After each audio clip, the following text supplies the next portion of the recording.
talk about the creation mode, let's go ahead and show the transactions again. It's good to see that we have 10 transactions here. This is important to think about because the creation mode has to do with the transactions, and the artifacts are going to be generated and how it manages these transactions. The creation mode has different methods for dealing with that. So you can see here we have data-driven and expanded.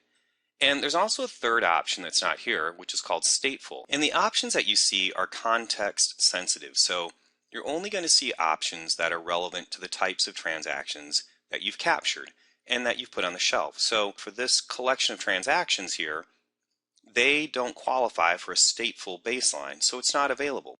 So we have data-driven available and we have expanded.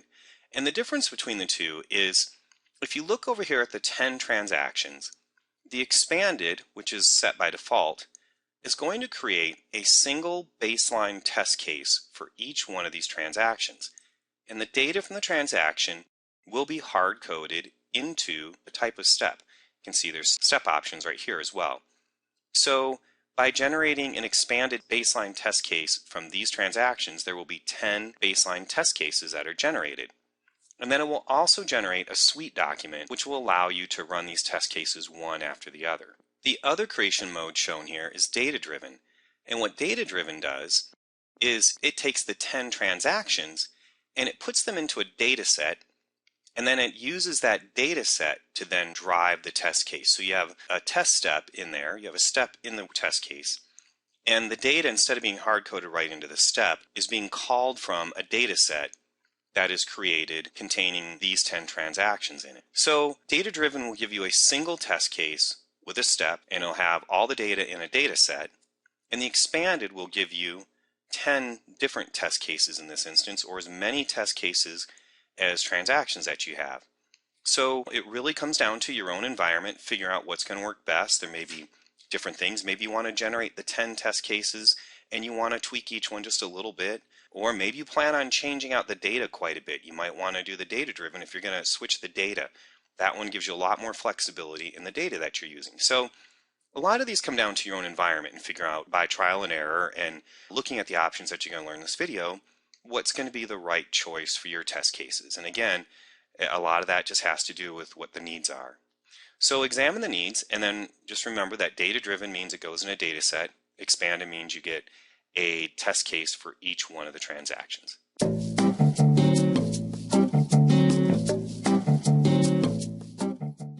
Step generation is also another important thing to consider. We have two options here. We have use application test steps and use transaction frame steps. And to understand these, it's good to have a little bit of background in CA application test. CA/CAI works, all these test cases are run from CA application test.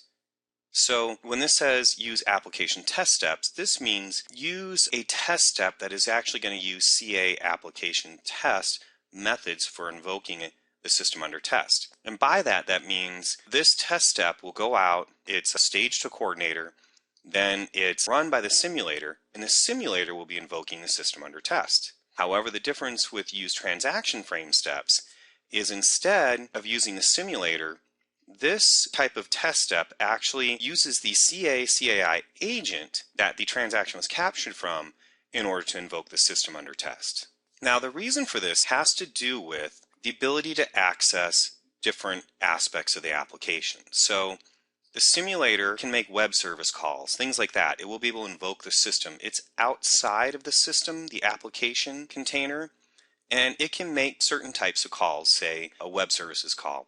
However, there are other things that can reside with an application, say like an EJB3 or a POJO. The simulator is not actually able to make those calls into the application because it's outside the JVM. Whereas the agent, being started up with the JVM, has the capacity to make calls or invoke the system from within the system. So it has the permissions to reach deep inside the system and make the calls that the simulator server wouldn't be able to make for permission reasons. So when you're looking at the different types of transactions that you're capturing, it's good to know where those reside in your application, and you can choose whether you want to use an application test step, which could just be invoked and verified by the simulator, or do you want to use a transaction frame step, which then will use the CA/CAI agent that has been installed and that will invoke the system under test, bring back the response for verification. So these really come down to knowing your system and knowing what you can access. And this is also really important information if you're trying to debug things and you're wondering why something isn't working. Maybe you need to choose a different step. So when it comes time to choosing your step generation, again, might take a little bit of experimenting to figure out what the right one is, but these two steps provide you the options to invoke the system under test, either from outside the JVM or as a part of the JVM and going into the deep layers.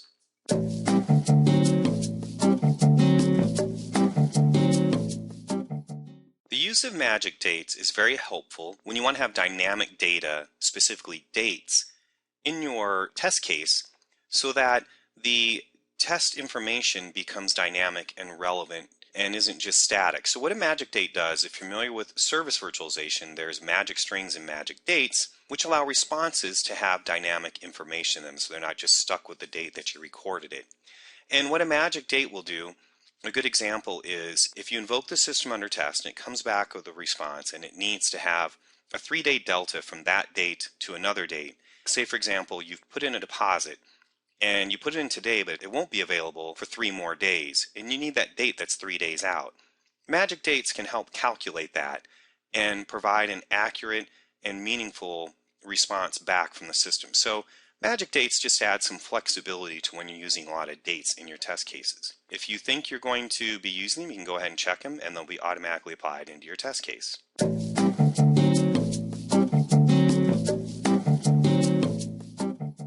The database validation option is only available, if you notice it's under expanded, it's only available under expanded. Again, some things are contextually sensitive, so if you choose data-driven, you do not get the database validation option. Right now it's only in expanded in this particular version. So what the database validation step is, it can go through in a very granular manner, and it can validate that the data that was supposed to be inserted into the database was in fact inserted into the database. And this is done by a JDBC step, and it can, again, invoke and verify the system, make sure that the data is actually in the database that was put in there by the test step or the transaction frame step. And where this is important is at times you can have a request sent to a system, and say, for example, you order something online and you have your shopping cart, you get a confirmation back, you have a confirmation number. All of that can be generated by a system that's in an upper layer of your application. And that data hasn't asynchronously propagated its way down into the database yet. It doesn't always instantly go into the database. Sometimes there's a gap. So this database validation step allows you to do your test step that does the request, gets the response, looks at it.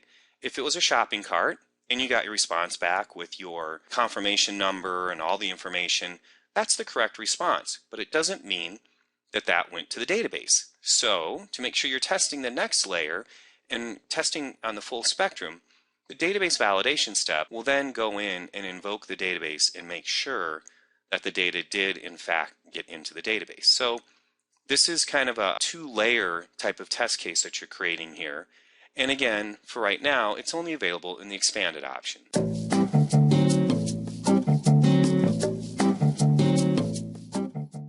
The test template section is a very useful way to add functional test steps into the baseline when it's auto-generated.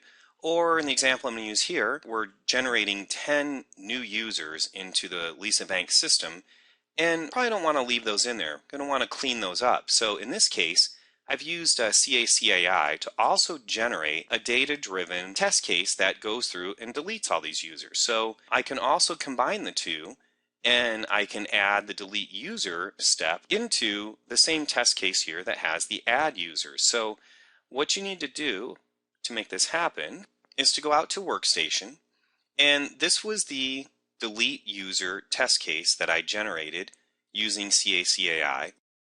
Before the first step, I inserted a do nothing step, and then you name it CAI template placeholder.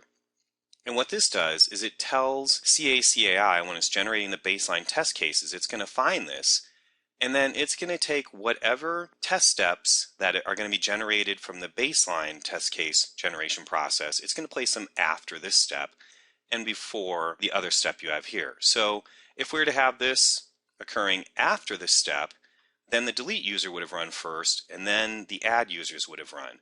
So we actually want the add users first, so this test case is all ready to go. And this becomes our template. You don't have to name it anything special, you just need to make sure you have a do nothing step named CAI template placeholder in there. Then you can go out, browse to that test case, click on open, and you can see it's the do nothing step. It has the name, the web service execution XML step, it has the name, and it's giving you an idea of what steps are in there, and then what steps are going to be generated here.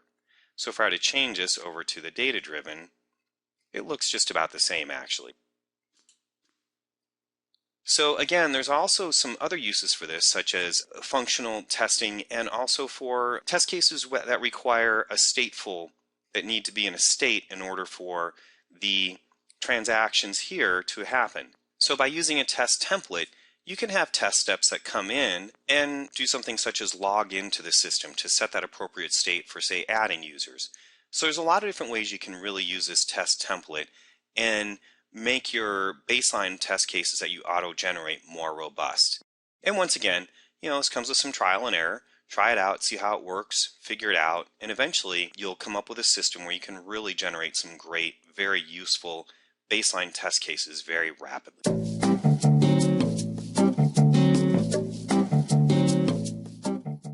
So once you have your options selected, then you can go ahead and click the Create button, and this will bring up one last screen. And right now I have my sandbox project selected in the portal, so it's going to default to that. You can choose what project you want to save your baselines to. So I'm just going to say expanded for the moment. And then again, here's the name prefix. So when we talked about that artifact file name having 3 parts, this is going to be the first part. This part here will be the second, and then after this will be the date and timestamp. So I'm going to clarify for this example that this is expanded. I'm using test steps. This is my first instance, got the hyphen. So then after the hyphen will come the LB or Lisa Bank add 10 users, then we'll have our hyphen, then we'll have our date stamp. You can also decide, do you want to keep the items on the shelf or do you want to delete the items from the shelf? So when you're done making this test case, if you want to just wipe the shelf clean from these items, you can, or you can keep them on the shelf. I typically would recommend keeping them on the shelf so you don't have to go back through that trouble of finding them and isolating them, but you do have that option here if you would like to remove them. So then when you hit create, it's going to go ahead and make all the artifacts it needs to auto-generate the baseline test cases and have them run out of the project that you select.